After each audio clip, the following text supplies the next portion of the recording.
What is up, everyone? This is Simple Product Reviews here. Today I am doing a almost 2-year update on the bonsai starter kit that I purchased on Amazon by, I believe, Garden Republic. I'll leave a link in the description below for them. I purchased this for about 30 bucks. There was 4 different bonsai trees that were planted literally from scratch, as you can see over here. One of them have sadly passed away or just not made it. It kind of did, but then it did grow and then it died technically. Maybe I didn't do it well, but I'm going to kind of show you these 4 that are still available. So this is the Brazilian Rosewood that you can see over here, and it's actually in this one as well. This did not come with this. They came with like a different type of pot. I purchased this separately on Amazon. I'll leave a link in the description below for this as well. I forgot what the name of this one was, and there was that one as well. They look like pine tree types. These 2 are doing pretty well. This one seems to be much better. I don't know if it's because it's cold and the winterish, but it's kind of giving a bad color. It looks like it may die. Hopefully it doesn't die.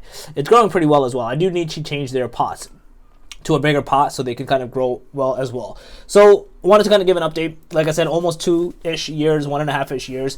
They've been growing pretty well. They actually did bode well. I did not think they were going to go this far, honestly, but they did. As you can see, they've been growing pretty well. Again, it's just these 4 pots. And again, that one is the same as this one. It's a Brazilian Rosewood. So they're both exactly the same. This is different than that one. It may look similar, but it's not. These are different. I don't recall their names. Like I said, I'll leave a link in the description below. The one I think that died was the, it was something with the flame tree, flame tree. That one was the one that died. That one looked the best one, honestly, but sadly, it just didn't sprout. It sprouted once, and then it just died right away. I don't know what happened. But yeah, I wanted to kind of give it a quick update. These are kind of fine. I just need to change the pots. Hopefully I can do another next year update to show you like what progress has been made. But you can see it's been growing well. I've been just kind of playing around myself and cutting it. I don't know if I'm supposed to be doing it right, but they've been growing pretty well. But yeah, just wanted to kind of give a quick update. If you guys are liking the video, please smash that like button. If you're new to the channel, make sure to subscribe and click that notification bell. On that, some product reviews out. Peace.